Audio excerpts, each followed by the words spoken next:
ప్రేమైన వాళ్ళరా బాగున్నారు. మరి కోచ్ ధ్యానించుకుందాం. ఆది కాండము 22:7. ఇస్సాకు తన తండ్రి అయిన అబ్రాహాముతో నా తండ్రి అని పిలిచెను. అందుకతడు ఏమి నా కుమారుడా అనెను. అప్పుడు అతడు నిప్పును కట్టెలను ఉన్నవి గాని దహన బలికి గొర్రెపిల్ల ఏదని అడుగగా, ఇస్సాకు ప్రశ్న. దహన బలి కొరకు గొర్రెపిల్ల ఏదని ఇస్సాకు అడిగాడు. తద్వారా దహన బలి గురించి తనకున్న అవగాహనను కనపరుస్తున్నాడు. అబ్రహాము సందిగ్ధత.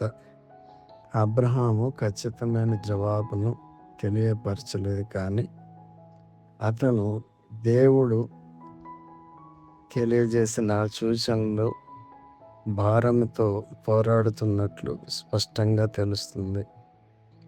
విశ్వాసము మరియు నమ్మకం. దేవుని వాగ్దానంపై అబ్రహాం విశ్వాసమునకు మరియు అతని ముందు అసాధ్యమైనదిగా అనిపించే క్రియకు మధ్య ఉద్రిక్తతను ఈ భాగం స్పష్టంగా తెలియపరుస్తుంది. అమాయకత్వము మరియు అవగాహన.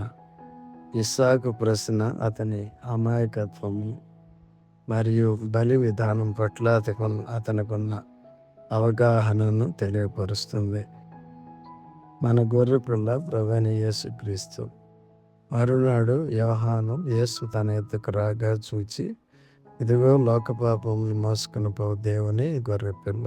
యోహాను 1:29. దేవుడు మిమ్మల్ని దీవించునుగాక. ఆమేన్.